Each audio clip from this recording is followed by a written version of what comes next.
Tennessee Tamil சங்க உறவுகளுக்கு வணக்கம். எனது பெயர் ரம்யா வாலகுருவன். தினம் ஒரு திருக்குறள் பகுதியில் இன்று நாம் காணவிருக்கும் திருக்குறள் அறத்துப்பாலில் வாய்மை என்னும் அதிகாரத்தில் குறள் எண் 291 காண்போம்.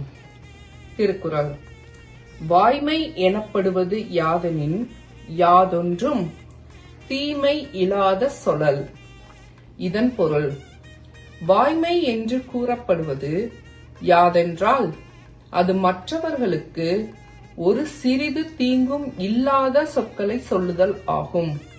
அதாவது, வாய்மை எனப்படுவது உண்மையை பேசுவது மட்டுமல்ல, அந்த உண்மையை பேசும் சொற்கள் மற்றவர்களுக்கு ஒரு சிறிது தீங்கும் இல்லாத சொற்களாக இருக்க வேண்டும் என்று வள்ளுவர் கூறுகிறார்.